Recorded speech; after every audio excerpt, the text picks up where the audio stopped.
반갑습니다. 틈틈이와 알아보는 미국 주식. 오늘은 북미 경제의 대동맥이라 불리는 캐네디언 내셔널 레일웨이, 바로 CNI를 심층해보합니다. 자, 한번 생각해 보시죠.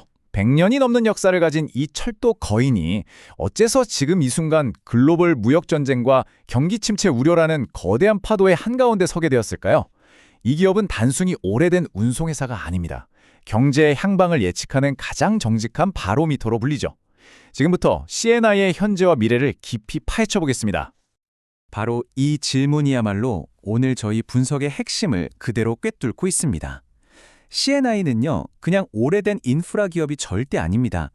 지금 이 순간 보이지 않는 무역전쟁, 거시경제의 불확실성, 이런 모든 것들이 교차하는 그야말로 폭풍의 눈에 서 있다고 볼 수 있죠. 전통산업의 거인이 과연 이 현대적인 도전에 어떻게 맞서고 있는지 그 생존 전략을 지금부터 면밀히 들여다보겠습니다. 그렇습니다. 이 CNI의 열차는 단순한 화물을 싣고 달리는 게 아닙니다. 북미 대륙의 산업 생산, 소비, 원자재 수요 같은 말하자면 경제의 혈액을 실어 나르는 거죠. 그래서 CNI가 분기마다 발표하는 화물 운송량 데이터를 보면요, 경제가 지금 뜨거워지고 있는지 아니면 차갑게 식어가고 있는지를 가장 먼저 알 수 있는 겁니다. 월스트리트의 똑똑한 분석가들이 CNI의 실적 발표에 그토록 촉각을 곤두세우는 이유가 바로 여기에 있습니다. 3억 5천만 캐나다 달러. 이 숫자가 대체 뭘 의미할까요?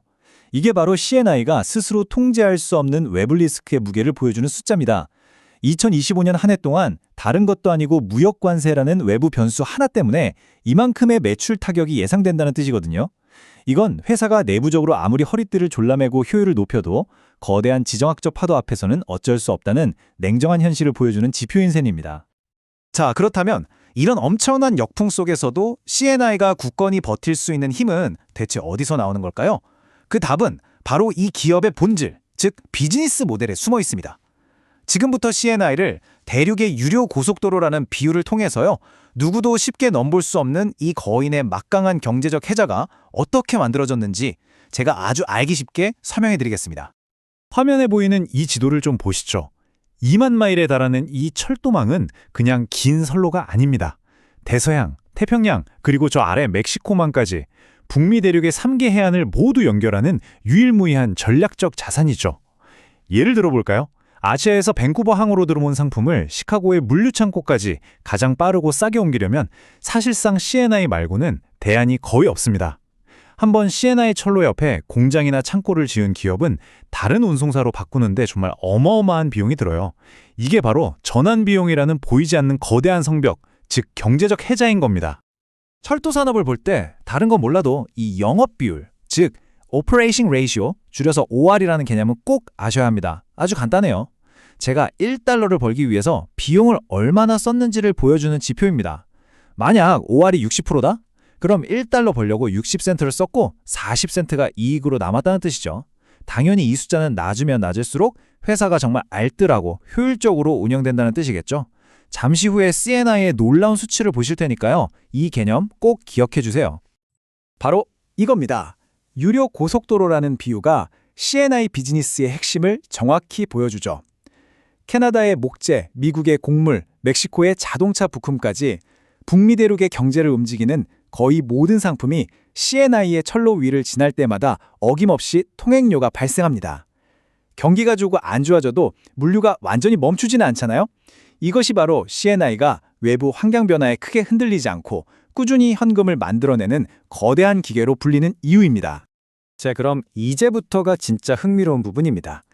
바로 CNI가 처한 딜레마, 이 이야기의 핵심 갈등이죠. 한쪽에는 세계 최고 수준을 자랑하는 CNI의 내부 운영 효율성이라는 아주 날카로운 창이 있습니다. 그리고 다른 한쪽에는 회사를 둘러싼 거친 외부 경제 환경이라는 아주 단단한 방패가 있죠. 이 창과 방패의 대결, 과연 CNI는 이 싸움에서 승리할 수 있을까요? 바로 이 숫자가 CNI의 창이 얼마나 날카로운지를 보여줍니다. 2025년 4분기 조정 영업이익이 60.1%. 앞서 제가 설명해드린 개념 기억나시죠? 1달러를 벌어들이는데 비용이 단 60센트밖에 들지 않았다는 의미입니다. 이건 정말 북미 철도 업계 전체를 통틀어서도 최상위권에 속하는 그야말로 기록적인 효율성입니다. CNI 경영진이 비용 통제에 얼마나 탁월한지 명확히 증명하는 숫자죠. 이렇게 극대화된 효율성은 곧바로 막대한 현금 창출 능력으로 이어집니다. 2025년 한 해 동안에요. 세금 낼 거 다 내고 미래를 위한 투자도 다 하고 나서 회사 금고에 순수하게 쌓인 현금, 즉 잉여 현금 흐름이 무려 33억 캐나다 달러에 달합니다.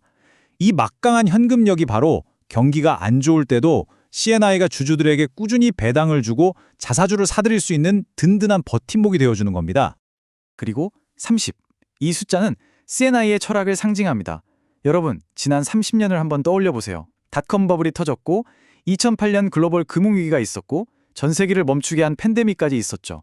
그 모든 풍파 속에서도 C&I는 단 한 번도 거르지 않고 30년 연속으로 주주들에게 주는 배당금을 늘려왔습니다. 이건 단순한 기록이 아니라 어떤 위기 속에서도 주주와의 약속을 지켜온 C&I의 안정성을 보여주는 살아있는 역사 그 자체입니다. CEO 트레이시 로빈슨의 이 발언은 C&I 경영진의 생각을 아주 잘 보여줍니다. 한마디로 이거죠.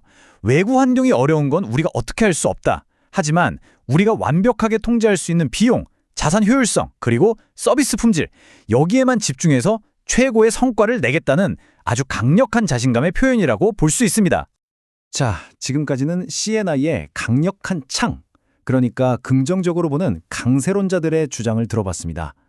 하지만 동전에는 항상 양면이 있죠. 지금부터는 C&I가 뚫어야 할 방패, 즉 시장의 약세론자들, 곰들이 왜 C&I의 미래를 어둡게 보는지 그 날카로운 반론을 하나하나 짚어보겠습니다. 약세론자들의 주쟁은 감정이 아니라 바로 이런 차가운 데이터에 기반합니다. 2025년 4분기 실적을 자세히 뜯어보면요. 경기 흐름의 가장 민감한 부분부터 금이 가기 시작한 게 보입니다. 주택건설 경기의 바로미터인 임산물 운송 매출은 8%나 급감했고요. 제조업의 심장이라고 할 수 있는 금속 광물 부분 매출 역시 5% 줄었습니다. 이건 거시경제 둔화가 더 이상 먼 이야기가 아니라 CNN의 핵심 사업에 실질적인 타격을 주기 시작했다는 명백한 위험 신호입니다. 2026년 C&I가 헤쳐나가야 할 파도는 이것뿐만이 아닙니다. 첫째, 회사가 공식적으로 인정했죠. 제로 성장 전망입니다. 둘째, 물동량이 늘지 않으니 가격 경쟁이 심해지면서 운임 수익성마저 떨어지고 있습니다. 셋째, 미국, 멕시코, 캐나다 무역협정 USMCA의 재검토라는 거대한 정치적 불확실성도 다가오고 있고요. 마지막으로 간과할 수 없는 안전사고율 증가 문제까지 그야말로 사면초가라고 할 수 있는 상황입니다. 자, 이렇게 복합적인 위기, 즉 무성장 환경이라는 기로에 선 C&I의 경영진은 과연 어떤 선택을 했을까요? 마지막 세 번째 섹션에서는요. 성장이 멈춘 시대에 회사가 생존을 넘어 주주 가치를 만들어내기 위해 어떤 전략적인 방향 전환을 택했는지 그 속내를 분석해 보겠습니다. 이 표가 바로 C&I의 2026년 생존 전략의 모든 것을 말해줍니다. 전략은 선택과 집중 이 한마디로 요약됩니다. 첫째, 물동량 성장률이 0%일 거라는 냉정한 현실을 인정합니다. 둘째, 성장이 없으니 무리한 투자를 하지 않겠다며 설비 투자를 과감하게 5억 달러나 줄입니다. 그리고 셋째, 그렇게 아낀 현금을 성장 투자 대신 2,400만 주의 자사주를 사들이고 배당금을 또 3% 인상하는 등 주주에게 직접 돌려주는 데 집중하겠다는 겁니다. 이 전략의 메시지는 아주 명확합니다. 외부의 폭풍우를 우리가 멈출 수는 없다. 그렇다면 우리가 완벽하게 통제할 수 있는 내부, 즉 비용 효율성과 현금 흐름 관리에만 집중하겠다. 외형 성장을 과감히 포기하는 대신 허리띠를 졸라매서 아낀 돈을 고스란히 주주들에게 돌려줌으로써 주주 가치를 방어하겠다는 매우 현실적이고도 강력한 의지의 표현이 셈이죠. 결국 C&I에 대한 투자 판단은 이 질문으로 귀결됩니다. 경제의 불확실성에 극에 달한 지금, 경제 그 자체와 함께 움직이는 이 거대한 인프라 자산이 가장 안전한 피난처가 될 수 있을까요? 아니면 성장의 한계에 부딪힌 과거의 영광에 갇힌 거인에 불과할까요? 오늘 살펴본 심층 리포트가 여러분의 투자 기준을 세우는 데 도움이 되셨기를 바랍니다. 더 날카로운 토론은 오디오 팟캐스트 본편에서 이어집니다. 궁금한 기업은 댓글로 남겨주세요.